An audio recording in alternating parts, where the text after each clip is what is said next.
का ताज सर पे रखा गया, सूली पर चढ़ाया गया, हाथों में कील गाड़े गए, पैरों में कील गाड़े गए और भयानक दुख भरी स्थिति से प्रभु यीशु मसीह गुजरे। और प्रभु यीशु मसीह को बहुत स्पष्ट रीति से पता था कि जब वो समय आएगा तो ये मेरे साथ ये सब घटेगा। लेकिन एक बहुत अच्छी बात बाइबल में लिखी है, लूका 9 अध्याय 51वें पद को पढ़े, अगर वे आप पढ़ सकते हैं। लूका नहीं किया साहब, उसने क्या किया, जैसे उसको मालूम चला मेरे ऊपर जाने के दिन आ गए हैं और जैसे उसको मालूम चला कि अब मुझे सूली की ओर जाना है, मेरी कुर्बानी होनी है, मुझे उस दुख से गुजरना है, उसने अपने आप को यरूशलेम जाने के लिए और दृढ़ किया। हालेलुया।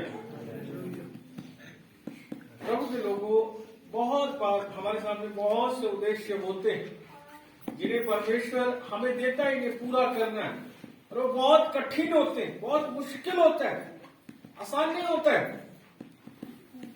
आसान चीज है, सारी सहूलतें हर कोई काम कर देगा। आप गाड़ी दो सबको, एक कार दो, रोज उसमें पूरा पेट्रोल डाल दो और अच्छा सारा खाने पीने का बढ़िया इंतजाम कर दो, रोज विजिटिंग पे हर कोई चला जाएगा। लेकिन आज पेट्रोल नहीं है, गाड़ी नहीं है, कितने लोग पैदल निकल जाएंगे, कितने लोग साइकिल उठा के निकल जाएंगे, कितने लोग बस या ऑटो को पकड़ के चले जाएंगे। सोचने की बात है, कितने लोग जिनके सामने उद्देश्य होता है, उन्हें सहूलियत है या नहीं है उससे फर्क नहीं पड़ता, वो अपने उद्देश्य को पूरा करते।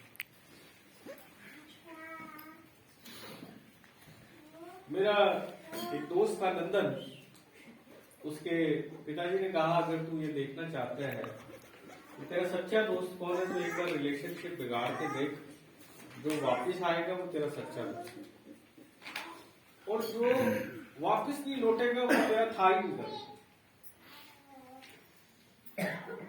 संबंधों को अंकल ने कहा कि तू चेक कर, चीजों को मुश्किल में डाल। जब मुश्किल में डलती है कोई चीजें, उस समय समझ आता है कि ये आदमी जेन्युइन है या नहीं है। आसान स्थितियों में हर कोई हां कर देगा और हर कोई कर लेगा, लेकिन जब स्थिति कठिन है, मुश्किल है, तब कौन करेगा? यीशु मसीह के सामने जब बहुत बड़ी चुनौती आई, यीशु मसीह सोच सकते थे यार मैंने अंधों को आके, बहरों को कान दिए, लगड़ों को चलाया, दिन रात उपवास प्रार्थना की, मैं ऐसे ऐसे काम करता रहा, इतने बड़े बड़े काम मैंने किए, इतनी मेरी पब्लिसिटी आ गई, कौन सी मुसीबत आ गई, अब एकदम से मुझे नीचे डाला जाएगा। पर वो ऐसे नहीं सोचते। वो यरूशलेम जाने के विचार को और दृढ़ कर लेते हैं, और दृढ़ कर लेते हैं कि नहीं, मुझे यरूशलेम की ओर जाना ही जाना है। जो काम मेरे सामने रखा है, मुझे उसको पूरा करना ही करना है। यीशु मसीह की हस्ती ऐसी थी, जब वो चलते थे उसके चेले कई बार घबराते थे, बोलते नहीं थे, चुपचाप रहते थे उसके पीछे। पढ़िए मरकुस 10:32। जो उसके पीछे पीछे चलते थे वो डरते थे, वो अचंभित होते थे, उनके साहस नहीं होता था कि यीशु मसीह से सवाल कर ले, क्योंकि यीशु मसीह की चाल बहुत खरी थी भाई, बहुत खरी चाल, बहुत खरी चाल थी। साहस नहीं होता था कि हम क्वेश्चन रेस कर दें कि यीशु मसीह जी क्या करें। और देखिए, वही मेरा और आपका प्रभु है, जो संसार में चला, खराई से चला, और जब उसके उद्देश्य को पूरा करने का समय आया तो उसने अपने विचार को, यरूशलेम में जाने के विचार को दृढ़ किया, पुख्ता किया, और यरूशलेम में पाम संडे के दिन प्रवेश किया। और उसको मालूम था कि शुक्रवार की दिन क्या घटने वाला है, और इसलिए इसको विजय प्रवेश का दिन कहते हैं। विजय प्रवेश बाइबल में नहीं लिखा है, ये विजय प्रवेश उस घटना के कारण कहा जाता है। और यीशु मसीह जैसे ही वहां जाने वाले होते हैं उससे पहले वो एक काम करते हैं, अपने चेलों को कहते हैं फला गांव में जाओ, वहां एक गधी का बच्चा बंधा होगा जिस पर पहले किसी ने सवारी नहीं की, उस गधी के बच्चे को खोल के मेरे पास ले आओ। गधी का बच्चा जो है, जो जिस पर यीशु मसीह सवारी करने जा रहे हैं, वो विजय प्रवेश के लिए सवारी कर रहे हैं।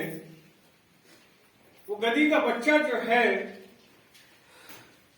वजन ढोने के लिए काम आता है। आज अगर आप किसी को बोले तू गधा है तो लोग नाराज हो जाएंगे। लोगों को लगेगा मुझे कितनी बड़ी गाली दे दी, गधी है तू गधा है। क्योंकि गधे या गधी को पता नहीं होता है, बुद्धि उसमें कम मानी जाती है। उसको लोग डंडा मारते हैं, हाँकते रहते हैं, वजन डालते रहते हैं। यीशु मसीह उस गधी के बच्चे को बोलते उसको ले आओ, मैं उस पर बैठूंगा।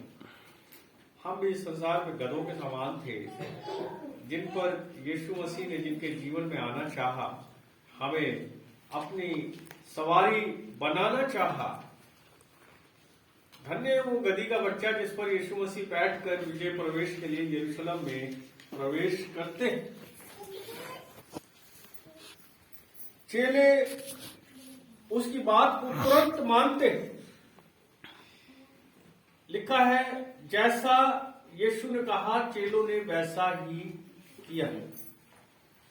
याद रखिए, प्रभु आपसे जो कहता है उसको करो।